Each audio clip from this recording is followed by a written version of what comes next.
¿Qué tal? Buenas tardes. Nosotros somos el equipo que vamos a presentar el tema del derecho a la salud y derecho universal y constitucional a la alimentación. Estoy su servidor, Antonio Botello, y mi compañero Pablo Castorena. Bueno, vamos a iniciar. ¿Qué derechos humanos hablan de la salud y alimentación? En esto tenemos dos, ya sé, es el de la alimentación, que es reconocido internacionalmente. Garantiza que toda persona tenga acceso a alimentos nutritivos y suficientes, así como medios para obtenerlos. Y por otra parte, tenemos el derecho a la salud, que esto abarcaría más bien el acceso a servicios, incluyendo atención médica y la posibilidad de vivir una vida sana y activa. Ahora, ¿qué implica que la alimentación sea un derecho? Bueno, uno de los principales puntos es que se deben abordar las causas estructurales del hambre, que el hambre es una violación de los derechos humanos y que la alimentación debe ser sustraída del ánimo de lucro. Ok, ahora, ¿quién nos vigila? A nivel internacional tenemos dos sedes que podría ser la ONU, que es la Organización Mundial de la Salud, y la FAO, Organización de las Naciones Unidas para la Alimentación y la Agricultura, y también tenemos el Comité de Derechos Económicos, Sociales y Culturales, o por sus siglas, DESC, que esta supervisa el cumplimiento del Pacto Internacional de Derechos Económicos, Sociales y Culturales, donde se reconoce el derecho a la salud y a una alimentación adecuada.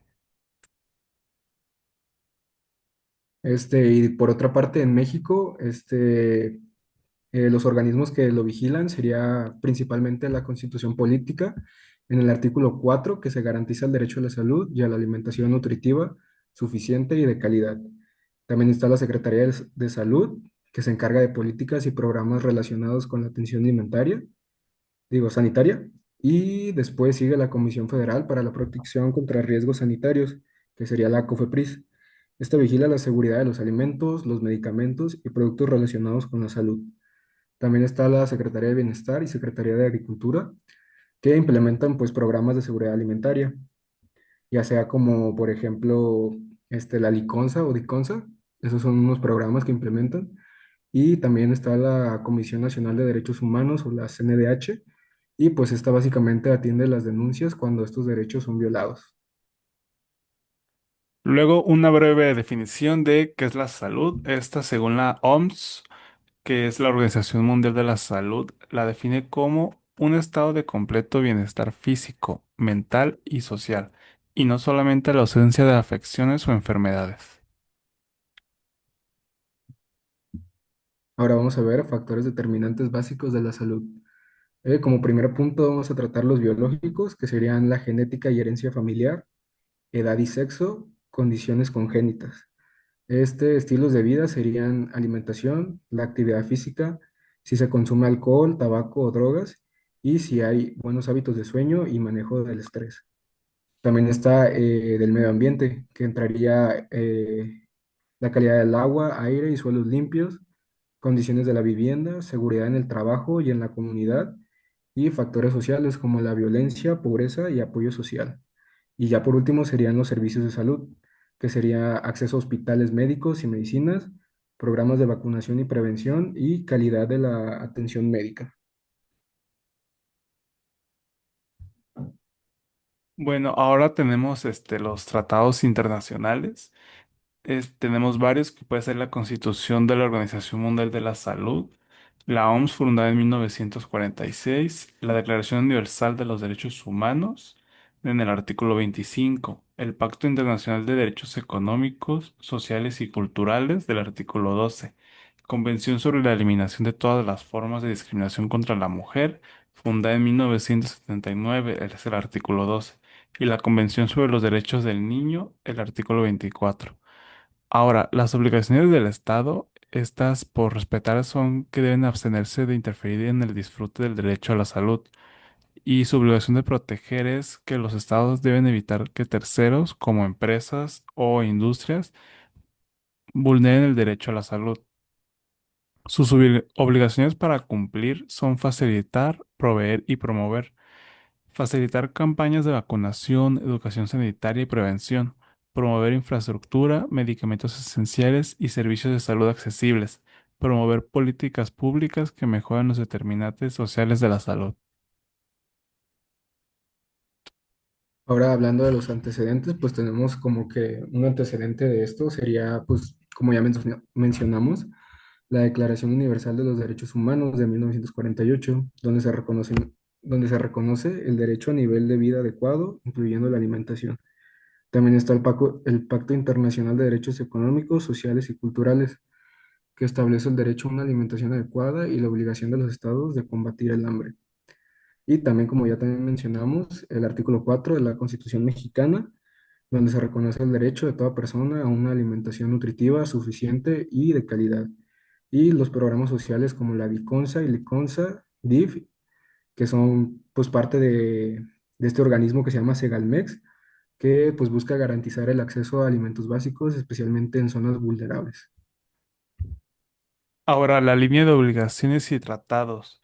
La legalidad nacional es la Constitución Política de los Estados Unidos Mexicanos. Artículo 4. Ley General de la Salud. Ley de Desarrollo Rural Sustentable.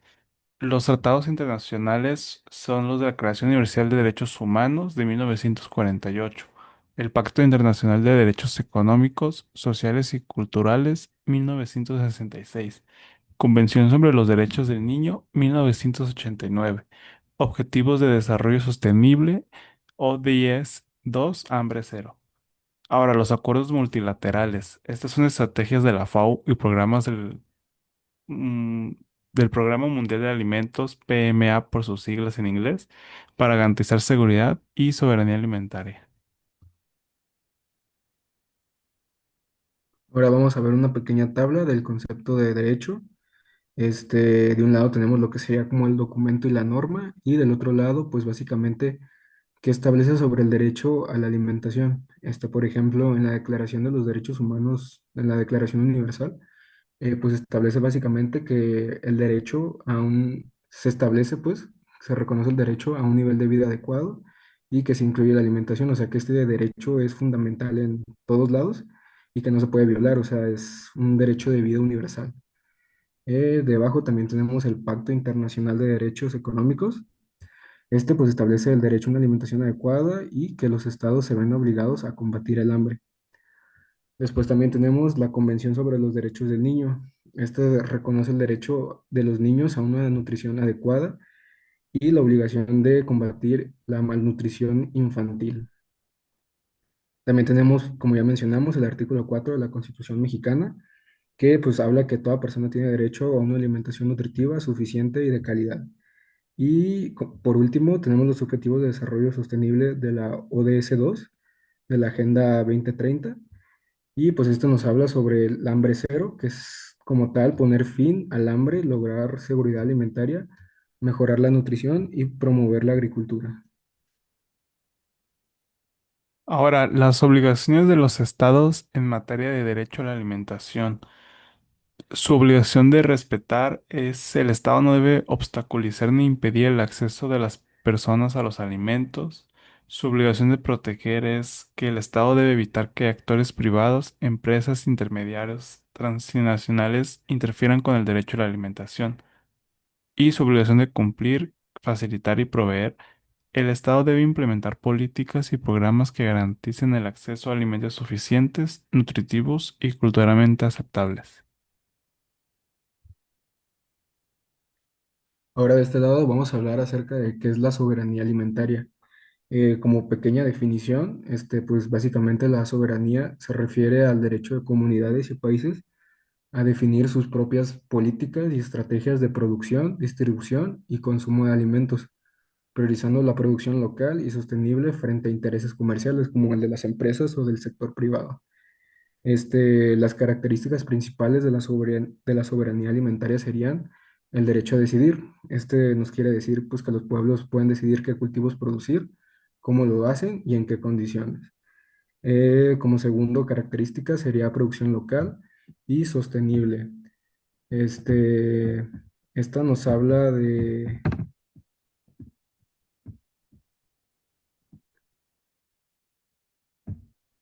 Ah, perdón, le regreso. Perdón. Ya, ahí está. Esta nos habla, pues, que se debe favorecer la agricultura, agroecología frente a la producción industrial y traslacional. Como tercer punto tenemos el acceso justo a los recursos. Define el acceso equitativo a tierras, agua, semillas y otros medios de producción. Y ya por último punto es el rechazo a la mercantilización. Se opone a que los alimentos sean solo mercancía, destacando que son un derecho humano fundamental.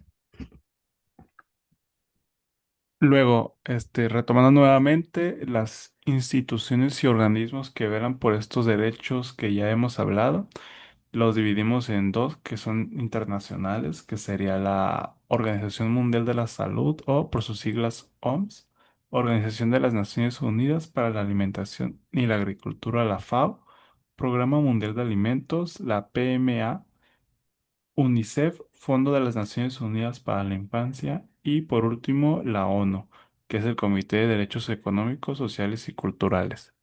Específicamente en México sería la Secretaría de Salud, el Instituto de Salud para el Bienestar, Sistema Nacional para el Desarrollo Integral de la Familia, o mejor conocido como el DIF, y como lo dijo mi compañero, la DICONSA y LICONSA y Comisión Nacional de los Derechos Humanos. Bye, pues ya sería toda nuestra parte. Gracias por su atención. Y de este lado tenemos la bibliografía. Gracias. Gracias.